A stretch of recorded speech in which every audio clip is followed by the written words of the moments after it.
So the short story in Seattle is that we got an open socialist elected without corporate cash in 2013 before Bernie Sanders.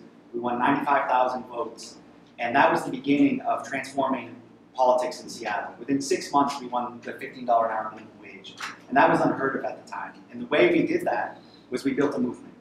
We used our campaign and our elected office to build movements. And Shama says all the time, what we can win inside City Hall depends on the strength of movements outside City Hall. There's a number of things that we've been able to accomplish. Working with residents and tenants. For example, there was a proposal put forward, which is a proposal that it has taken different form in cities across the country. It was called Stepping Forward. It was basically a 400% rent increase on Seattle Housing Authority residents. And we were approached by those residents, and they asked us to help them. And Shama's approach is, we will help you, but you have to organize your tenants. And that's the approach that we took. And it's by organizing the tenants, by organizing mass meetings, by organizing protests outside the mayor's office, that we were able to put pressure on the establishment and call them out and make it very difficult for them to proceed with that proposal, and it was defeated. We also helped get Indigenous Peoples Day passed. Bill de Blasio actually last year made a comment on Brian Lair's show that he has Seattle envy because Seattle had just divested $3 million from Wells Fargo in solidarity with Standing Rock, which you heard about. Of course, we would say, well, the real reasons you have Seattle envy is because you pretend to be a progressive, but at the end of the day, you take money from developers. You're not able to accomplish what we're able to accomplish in Seattle because we organize on the basis of building movements and not rejecting corporate cash. So there's a lot of other things. Most recently, we won the tax on Amazon, which to fund affordable housing. This is something we actually got more press for it around the country right now than we did when we won the $15 an hour minimum wage. And that's because it stands out against what's happening in most cities right now. Most cities right now are trying to compete for Amazon's H2Q or HQ2 by proposing tax breaks to Amazon and giving them handouts. And that's not what we tried to do. We actually got a tax passed on Amazon, and we're trying to defend it right now. Right now, businesses organizing to put a referendum on the ballot this year. It's been exposed that they're going around getting signatures by lying to people. But they are trying to, and we are mobilizing a movement to defend that victory. So that is the key thing for us, is that our starting point was that we can see where we're headed. We're headed into a pretty disastrous situation. I think many of us feel like when the past, we felt at times like the world was supposed to be getting to be better. But what we see is growing inequality, healthcare crisis, enormous debt, growing racism and persistent racism, endless war. We saw the election of Trump and the failure of the establishment to really fight him, environmental crisis. And for us, these are all symptoms of an underlying problem, of a dysfunctional system, of a system that's based on maximizing short-term profit. And you have a very small number of people who control enormous resources, and they use those resources to make themselves rich, not to provide the kind of life that's possible if we had a different system. And that's why we're socialists. And our campaign really started long before we got elected. We were building a socialist organization in Seattle to fight for that kind of alternative. So we built for years around this, right? And we were very optimistic because the way we saw it was, if capitalism was a progressive system, if it could provide decent, growing, opportunities for people to, then socialism would have no hope. But what we saw was things getting worse, and so we were very confident. And so in 2008, of course, the world changed, and then Occupy Wall Street broke out, and that was an expression of the anger that was developing at the failure of the establishment, actually the establishment had bailed out Wall Street, had allowed Wall Street to give themselves enormous bonuses, etc.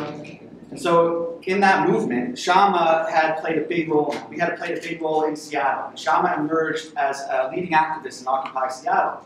And when Occupy went into decline, we saw the 2012 election coming. And what our proposal was to Occupy was we should run hundreds of candidates across this country to take that movement into the election when millions of people will be discussing issues. In other words, meeting people where they were at. People were going to be discussing all their frustrations around the election. And Occupy should take that, take this movement into the election.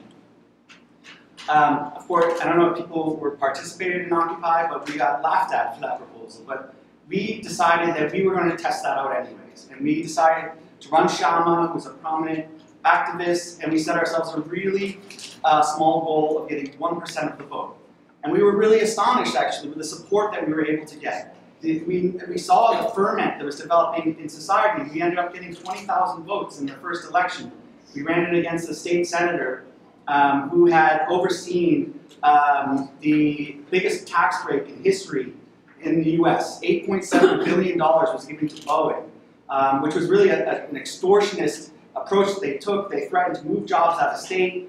And there was a lot of anger around that. There was a lot of anger around the failure of the Democratic Party establishment to do anything about that. And we were able to tap that anger and to give it an expression in the election. We didn't win that election, but we used the momentum of that victory to run in the next race, which was the city council race in 2013. And we picked a target who was the epitome to us of what was wrong with Seattle's out-of-touch liberal establishment. It pretends to be progressive, but behind the scenes, they're making deals and working with the Downtown Business Association. They're rezoning neighborhoods in the interest of the developers. Very much Seattle is a lot like New York in some ways. I mean, obviously, Seattle's very small. It's very white. It's not as diverse as Queens, etc. New York is much bigger. But Seattle is also a one-party city. It's dominated by the Democrats. There are a lot of people who look to the Democrats, and we understand why they do that as a lesser evil, but they also are getting frustrated. They're looking for bolder ideas, and we wanted to kind of provide an example and fight for a way forward. And when we won, and we put, people should remember, 2013 was a year, it's hard to think back now because now that Trump's president, there's kind of this idea that Obama is this really great progressive politician or whatever. But in 2012 and 2013, people were really disappointed with Obama. There was a lot of anger. There were a lot of hopes that Obama's second term would be bolder and more audacious. But remember, in June 2013, one of the big scandals was Edward Snowden published the information about the giant NSA wiretapping scandals. And there was a lot of frustration. But another thing that was happening in 2013, off the heels of Occupy Wall Street, was the Fight for 15, which started in New York, but quickly spread across the country. And so we took that up, and we brought the Fight for 15 to people's doorsteps. We put it on our banner. But we made our campaign not about Shama, but it was about the issues. It was about $15 an hour. Our activists in our organization, we brought that debate. We answered the questions. We met people where they were at. We understood the concerns that we were having. We kind of tried to move them from 5s to 4s to 3s to 2s to 1s, and we use that exact kind of system. We built a very professional campaign. We need that. We need to build a very strong, active, vibrant campaigning structure, and we did that. And so when we won, and we were the first ones to put $15 an hour on our banner, but because 15 had become so popular, and also at the same time there was a referendum in a small city outside of Seattle where the airport is, the city of SeaTac, they passed a referendum, they won $15 an hour in a referendum. So there was all this momentum for $15 an hour, and in February of 2014, a poll came out that showed that we had won the debate on 15. 68% of people in Seattle supported a $15 an hour minimum wage.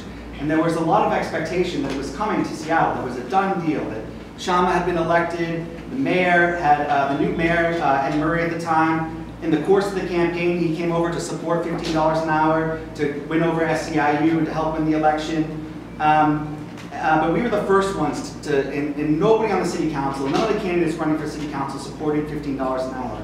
And we only had one vote on the city council. just one vote. And the way that we have been able to win the debate is not by relying on trying to make deals in back rooms and stuff like that. It's by winning the debate outside City Council. And very specifically, we used strategies and tactics that really helped build that movement and bring it out into the open and make it active. And it wasn't easy because lots of people will, we've noticed this thing that we call proxy conscious. We're like, we'll go out and we'll campaign on an issue, and people will say, that's really great, you should fight for us. But that's not the way change is won in our understanding. It's won when millions of people get active, get organized, and fight in a really organized way, and that's what we were fighting for. And that's what they were trying to avoid, actually, in the $15 an hour debate. The city establishment and business came out in favor of 15 in order to channel that energy into their process. And then the business side of things, they wanted to undermine things. They supported 15 in order to fill up full of loopholes in the end. And so they established a process. They established a committee, and Shama was given 1 day to decide whether or not she would be on the committee. And what our approach was is, sure, we will join the committee, but we don't have faith in this process. We don't have faith in complete faith that this will deliver things. Therefore, we reserve the right. If this process fails to deliver an adequate $15 an hour minimum wage, we are going to run a referendum, and we are going to put $15 an hour on the ballot, and we're going to get thousands of people to go campaign for signatures and go door to door. And it was the threat, that was a credible threat. They believed that. And that credible threat of a mass movement campaigning for $15 an hour, if they failed, put enormous pressure on the establishment. It put enormous pressure on the business community to go much farther than they wanted to. And we didn't get everything. We didn't get everything. And we explained that, had the labor movement, had more people supported, our kind of approach, then we could have won more. But what we did win, I think, was quite historic. And really, as the New York Times wrote, how it moved the goalposts on $15 an hour. Basically turned her office into an organizing center for working people in Seattle.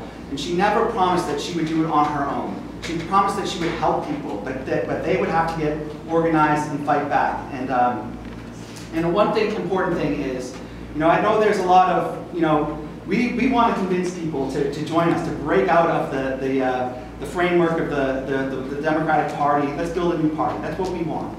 And there's a lot of concerns about taking that step, and we understand that. But one thing that we would point out is that by being outside the Democratic Party, it did not cut us off from the vast majority of activists, even of progressive Democrats. In fact, Shama was seen, as a real Democrat by lots of people. And we were able to build around issues and build coalitions and basically to unite much larger forces together in a principled way to fight for $15 an hour, for Indigenous Peoples Day, for all these issues. We were able to be a catalyst for bringing groups together. And in our 2015 election campaign, actually, there was a group formed called Democrats for Sawant that actually campaigned within the caucus, the procedure that the Democratic Party had itself. We couldn't get the endorsement of the Democrats, but the Democrats for Sawant prevented the Democrats from endorsing somebody else. And so we had in the 2015 election, we ended up winning the support of all the trade unions in Seattle, except for one, the police union. So I think what we see now in Seattle is that there's a sharpening between a growing left-wing movement of workers, of housing activists, of Black Lives Matter, of all kinds of progressive groups, and the establishment. The establishment has been more and more isolated through this process. And we have convinced others to join us. Last year, DSA ran John Grant, who in 2015, he ran as a socialist, independent of the Democrats. In 2015, he ran as a Democrat. Next year, we are looking, the city council elections are up again. We're looking forward to organizing an electoral alliance with DSA and others. And there's another group called the People's Party that was formed around Nikita Oliver. We're working with them too. So we're trying to build a strong coalition. We want to fight shoulder to shoulder with communities, with other progressive forces on the key issues that are really important to people right now. Medicare for all these things. We want to fight. We want to support, people who are willing to take the step of, running without corporate cash, of setting that it's possible, that we can rely on building, grassroots movements. We don't need to kind of orient ourselves to some wing of the establishment. We can build real movements of ordinary people. And we don't agree on everything, but there are things that we agree on. Like I said, we don't agree. We want to build a new party in this country. And we hope that our example shows that it is possible, that there is another kind of politics that's possible, that can win victories. And that, so we don't need to be stopped. That, when there are limits, or when there are obstacles in our path, there's a way to move forward and to build a real kind of principled, independent working class politics in this country that fights uncompromisingly for what people need and not what the system says it can afford.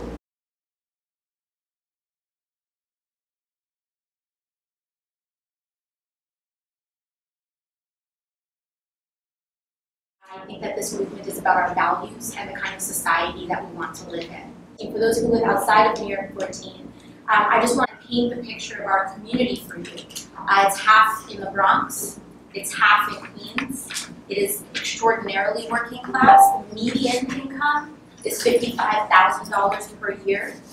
It is about 70% people of color. It is half immigrant, and it is desperately in need of change, of our leadership.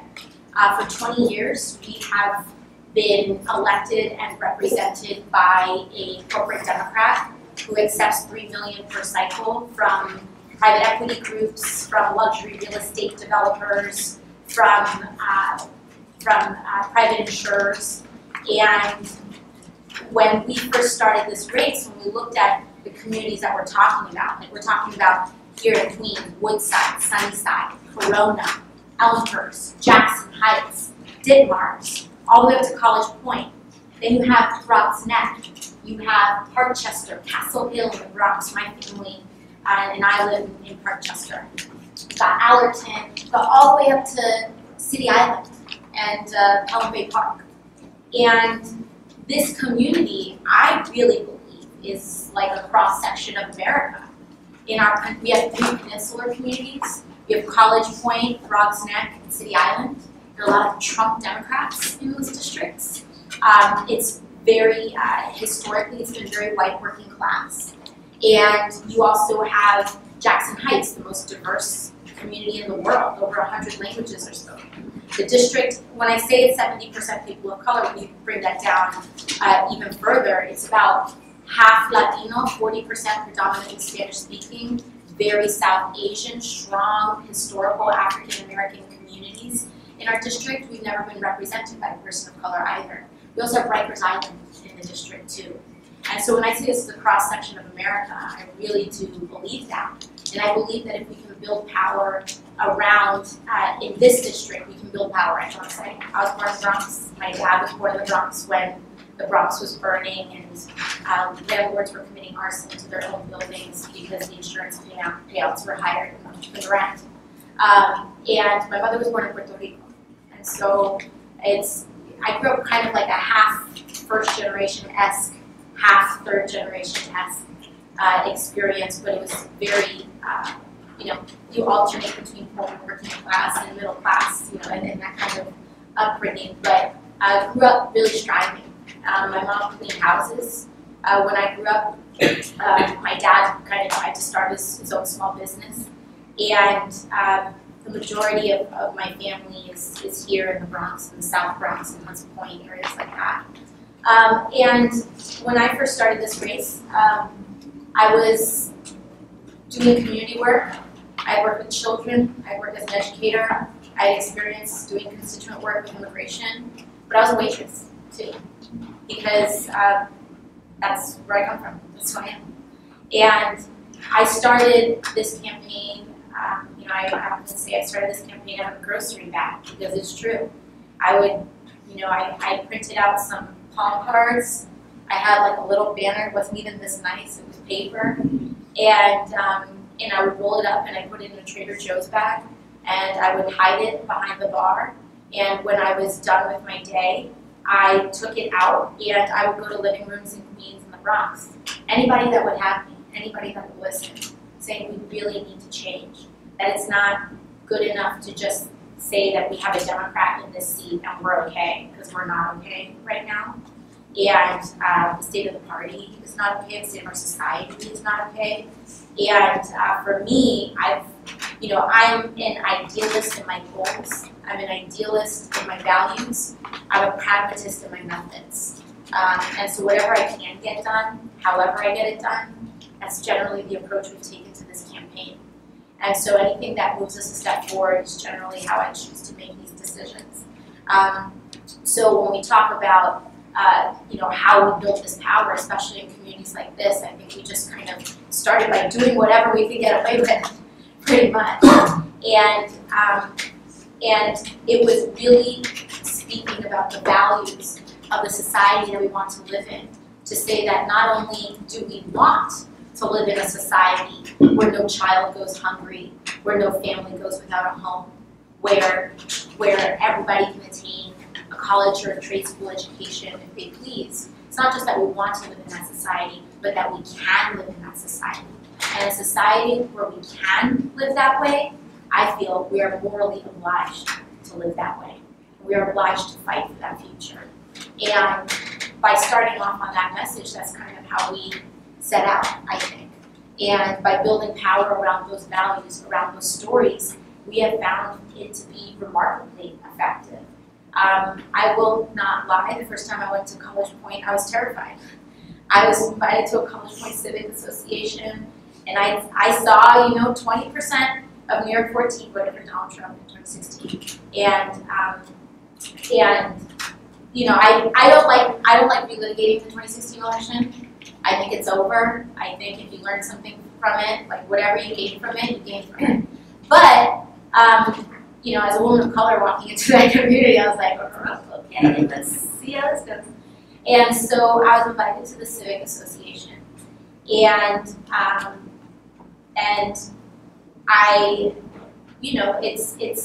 there's some parts of New York City that people don't even realize look like the middle of this country, and there are parts of that, and it's not, and that's not even to put a value judgment on it, but it's to say like New York has changed so much in 3 generations, and there are people that feel left behind. I think a lot of us included, that we are feeling like we're being priced out and designed out of this city's future, and that cuts across a lot of different communities that feel that way. And so when I went to College Point, I said, you know what, I don't know if they're going to be receptive, but I'm just going to lay it out here on the table. And I did. And College Point, for what it's worth, their peninsula community, they're experiencing a 2-foot sea level rise. Their neighborhoods, entire neighborhoods in College Point, are projected to be gone in the next 10 years. And they're hurting. They're hurting a lot. They just got their only middle school. And I think by just meeting communities where they're at, I say at least if it's one takeaway that we've had in these conversations, I know especially in our spaces, in activist spaces, where we hold really high sterling standards for each other because we've read the books, we know the theories, we know the path to victory and the path to power. We have sometimes these heated arguments, but I think when we go out there into that world and knock on those doors and talk to people who feel like they're not going to be able to send their kid to college or school, who feel like that their job environments are slowly turning into union busting environments, and that their ability to have a job that pays well, gives them health care is under threat. You just got to meet those people where they're at. And sometimes the temptation is to disassociate, to say you're with us or you're not with us. But sometimes, especially when you go into field, if you do field organizing, it's about 1s and 2s. It's about identifying where a person is at on a scale of 1 to 5. 1, they're really in our camp, they're gonna volunteer, they're gonna show up to an event like this. And 5 is they're totally on the other guy's side. And when you go out there, the notion is not to get a person from a 5 to a 1 or a 3 to a 1. The idea is to get a person from a 5 to a 4 to a 3, a 3 to a 2, a 2 to a 1. Be really relentless and compassionate about that. And if there's anything that I think we've kind of been able to do in that race, and I'm proud of in that race, is to maintain our values, to not compromise on the things that we're demanding. Medicare for all, a federal jobs guarantee, abolishing ICE. We're very unapologetic about those things. We're very uncompromising about those things. But the methods are fluid. And this campaign truly has blown up. I mean, it is true, we've raised over $200,000 from over 16,000 individual contributions, averaging $17 a piece. But I'm proud to say, this is the first time I'm saying this publicly, we actually just broke $300,000. It's because we think of it, and when I first started on it, I was like freaking out the whole time. I felt like a fraud half the time, because we think of the growth like this, you know? And I'm sitting there, I'm like, if we need to run this race, I need to raise at least 100,000 by this time, which the fact that our elections cost as much is outrageous. And I'm small potatoes compared to the millions that some people raise. And thinking, I'm like, oh man, we're in January. Like December, as of 6 months ago, I had like $8,000 cash on hand, you know? And so we think of these movements as being like this, but they're not like this. They're like this. They're hockey sticks. And the whole time you're on this flat line, you're just operating on pure faith and conviction that what you're doing is the right thing. You just keep on chugging. But that's what has happened here. And we just hit past the hockey stick. It's people in this room that are there during the flat line that sustain that. Because it takes that kind of organizing before we hit a critical mass. Andrea, in your campaign, for joining us in this conversation and discussion about how we can effectively fight back against the billionaire class, the corporate political establishment of both political parties, Democrats and Republicans, and really begin to look at how we can confront the crisis of capitalism at home and abroad. First, with full disclosure, we have not endorsed your campaign, and we've discussed that with you. But even with that said, your points that you have raised are vital points and demands and ideas that SA agrees with, in fact. We would like to further elaborate and put forward ideas and proposals that we believe will strengthen our movement and outline what a new political party would look like. A party of the 99%, rooted in the working class, in the poor, and the most oppressed, particularly in this era of Trump and, of course, the crisis of global capitalism. And I think to have more of a broader picture of what your campaign really expresses, I think we have to say that we live in a new Gilded Age. A Gilded Age where there's 1,500 billionaires globally, 560 billionaires that reside in the United States. There are 3 billionaires in the U.S. who have more wealth than the bottom half of the U.S. population. You have 5 billionaires globally that have more wealth than the bottom half of the world's population, which is 3.8 billion. Oxfam reported just last year that 82% of the money generated has gone up to the world's richest 1%. In an upcoming UN report, which will be published at the end of this month, talks about actually and highlights the deep and troubling crisis of poverty, income inequality, and deplorable conditions that the American working class and poor are living through in the wealthiest nation in human history. The world's richest 1%, if the trends continue as they are on a course to control as much as 2/3 of the world's wealth by 2030. This accumulation of wealth comes out of the unquenchable thirst for profits, power, and prestige by the world's elite that takes vital resources from the poor, the working class, and the most oppressed on a daily basis. Certainly living in a city like New York, one of the richest cities in the world, we have some bad neighbors. We have Wall Street, and we have 75 billionaires that live in New York alone. I think in many respects your program speaks to the urgent need of Medicare for all, stronger rent regulations, affordable housing, fully funding the NTA, fighting against the racist law enforcement, mass incarceration, and even more importantly, what we see today, the ICE raids and detention centers that are truly ripping apart immigrant families from each other. And of course, the question of sexism that continues to be a prevalent feature of US society. And the most important feature, I think, is that you're not beholden, actually, to the corporate elite. You take no corporate cash, and that's very important, actually.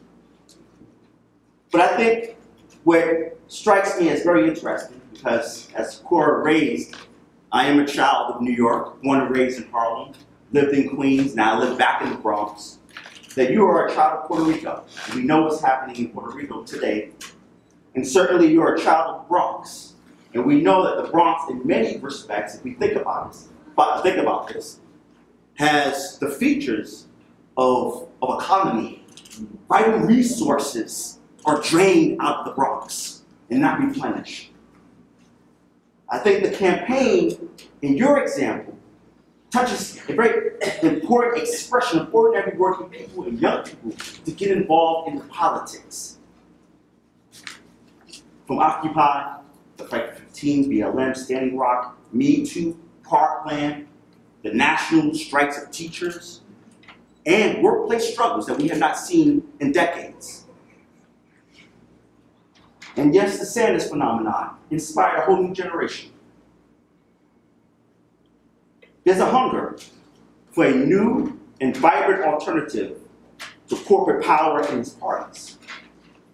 Now let's be clear, I know you pointed out that you don't want to revisit 2016.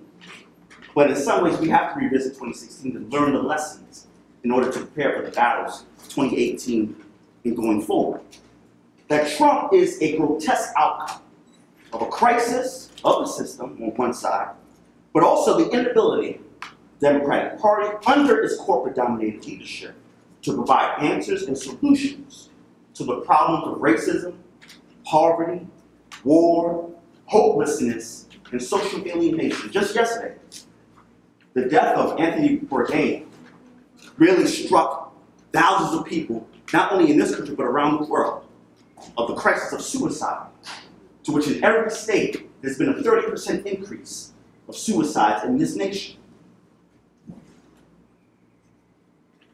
Your opponent, Joe Crowley, to which you know so well, his 20 years in office has brought, and I'm going to say CD 14, Congressional District 14, he has brought to that district a corporate politician that bends his knees at the altar of Wall Street and the corporate elite. An unseen politician who is a king and queen maker in Queens and in the Bronx. And if the Democratic Party takes back the House and has substantial gains in Congress in the midterm elections, he could become Speaker of the House.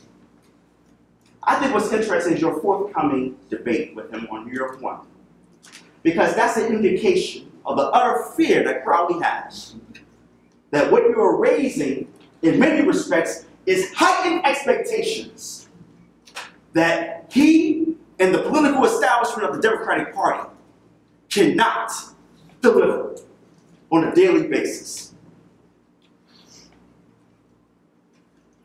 A victory by you on the 26th, with a march towards November, would be an earthquake, to be honest with you. Your campaign, in many respects, would be a powerful example of what it means to do grassroots organizing, small donations, mobilizing on the issues of the day. But we have to say, we have seen the criminality of the Democratic Party on a national level and local level. Just over the past 24 to 48 hours, the DNC was discussing the superdelegates and the role of the superdelegates within the party and how much weight they have within the party. The DNC chair, Tom Perez, endorsed Andrew Cuomo. And the DNC just yesterday decided that if you're not a true blood Democrat, that they can step in and deny your presidential candidacy within the primaries of the Democratic Party. In many ways, stifling any attempt to see another Bernie phenomenon take place within the confines of the party. This is an ideological battle, actually. Because the party has moved so much to the right that anyone that is progressive or sounds progressive will raise key demands that will affect the livelihood of working people. They want to snuff it out. We saw this in 2016, the Democratic Party presidential primaries, and the utter disaster of the Clinton race. We understand, actually, why so many people, millions, will go towards the Democratic Party. In fact, for us, it makes some sense in many respects. The lesser evilism with Trump and the Republican Party controlling Congress and the White House. The idea of running inside and outside the Democratic Party, because we know that it's so difficult for third parties and independents to be able to get the ballot line in order to run, and certainly the money. We also know it's a rigged process as well. As we learned in 2016 in Brooklyn, when they scrubbed the Democratic Party voters from the electoral rolls. But we believe that the attempt to transform the Democratic Party into a genuine fighting people's party, particularly with the full weight of the institution of capitalism telling you it's impossible. The corporate interests that dominate the party, its program and its messaging, will not hand over their party to the progressive and to those who are self-described socialists within the party. And we saw it this past Tuesday during the primaries, that the party attacked all of the Sanders supporters who are running in the primary elections. If the Democratic Party is to become that people's party, let's say, they will have to renounce corporate cash. They will have to adopt a pro-working class program. Their candidates and representatives will have to be democratically accountable to the social movements and to the working class as a whole. And that there will have to be democratic structures on every level. Locally, regionally, nationally, to foster healthy internal debate and discussion and decision making. We have seen this process before, historically. In the 1960s, there were those who wanted to transform the Democratic Party to a social democratic party. People like Dr. King and the Civil Rights Movement. The more progressive features of the labor movement, Walter Reuther of the UAW, the United Automobile Workers Union, and Michael Harrington of DSA, actually. Certainly, the party was a different animal at that time because it had racists and segregationists inside the party. And what is today the Republican Party? Many of them are the heirs of the segregationists that left the Democratic Party in the 1960s and 70s. But there's another historical reminder. And how can a new party be born out of this, which seems like to be a mess inside the Democratic Party? We'll go to across the pond in the United Kingdom. The birth of the Labour Party was born out of this type of crisis. The British working class was organized in trade unions, the socialist movement was developing. And there were two main parties, the Liberals and the Tories. Both represented the money interests of British capitalism. And there was a segment of the British working class that felt we could go inside the Liberal Party and transform it. For over 2 decades, the most militant British workers and youth did battle inside the Liberal Party until it drew the conclusion that we're wasting our time. And so the Labour Party of Britain was born out of that kind of struggle, in fact. And I think your campaign touches elements to that, actually. June 26th is an important day. The possibilities are there for a stunning victory. But as a Marxist, we must prepare for any outcome, victory or defeat. We must be sober in our political work and analysis so we can prepare, actually, for any scenario and prepare for the next phase of the struggle. Certainly a victory would have a galvanizing effect, bringing down one of the most powerful Democrats in New York and throughout the nation. It once again will show that social struggle and grassroots organizing wins out of big money and bullying politically. And we can organize around demands like Medicaid for all. Now there will be pressure brought to bear upon you if you are to win the primary, to tone down your rhetoric, to basically follow the dictates of the Democratic Party leadership. But if there is a defeat, perhaps, I will submit to you that it is just the beginning. It's not the end, in fact. A new beginning to pose a different type of question. A question about running to November, but this time as a real Democrat from the standpoint that I'm going to run as an independent socialist, fighting and continuing the campaign to make sure your voice is not stymied. Because once again, we got to go back to 2016. We must learn the lessons. Certainly Cynthia Nixon, this question will be posed to her as well if she loses the primaries to Cuomo. And we will urge her to continue to run as an independent. But let's just imagine the debate in 2016 November. Imagine if Bernie Sanders had taken our advice and continued to run as an independent. You would have Bernie speaking in the interest of working people.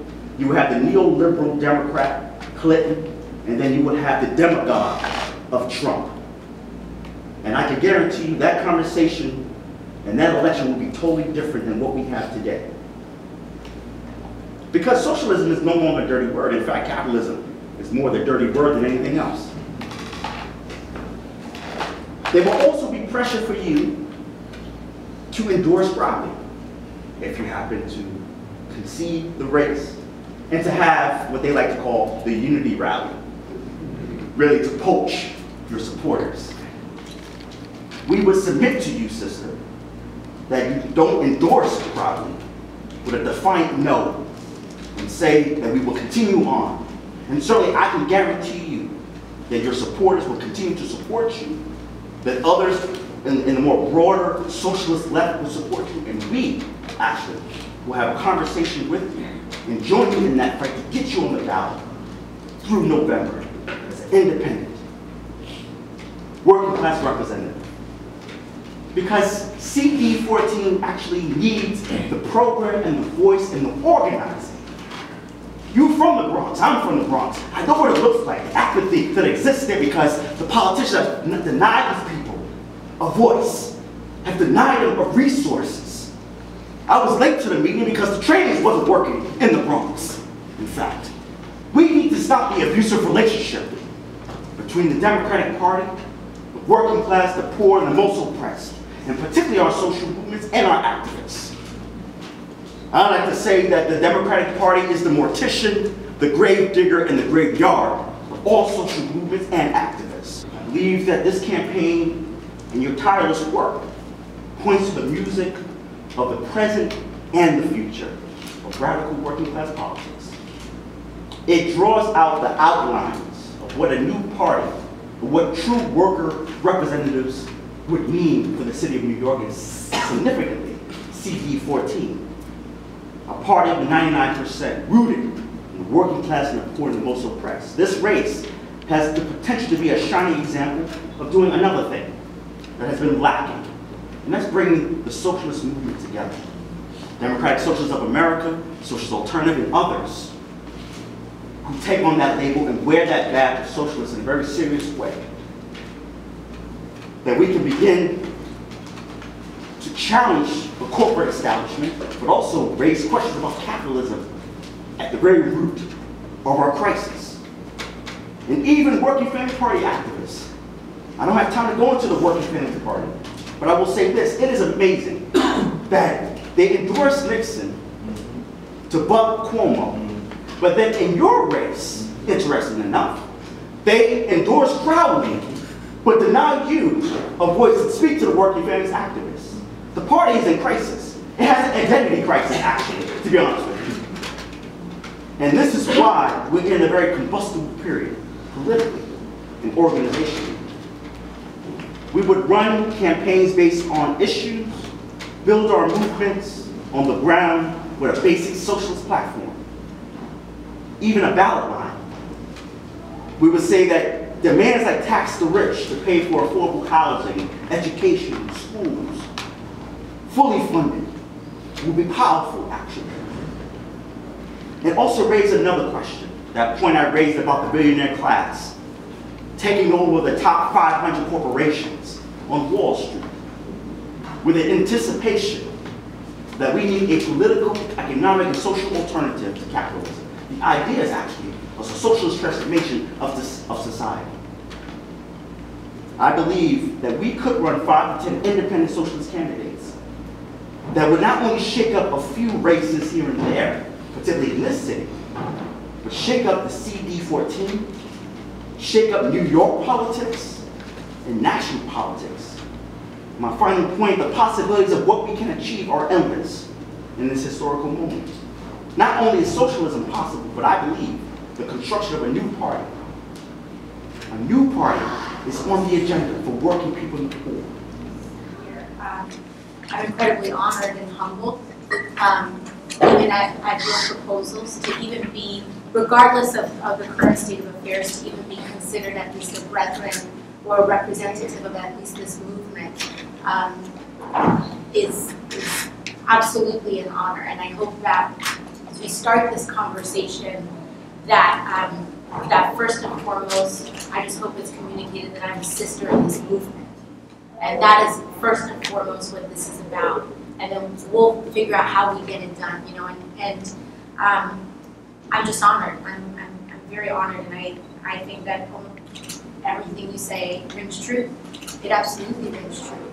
And that we have a great privilege here. We have organizers from Seattle, and at the core of some of these questions here, from especially as New York organizers, is the state of democracy in New York. See that New York is just notorious in its voter suppression, its suppression of working class people, people of color, and not just accessing voting, but accessing the ballot. And I think what we're starting to see again is that this movement is building power.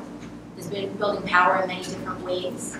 Our race, as was mentioned, threatens the very core leadership of the entire Democratic Party nationally. And I think that what we're also starting to see down ballot as well, like with Brother Jabari out in Brooklyn, there are pockets that are ready for not just a third ballot line, but to elect a third ballot line. Jabari Brisport got 30% of the vote in the general election. And I think that where we can,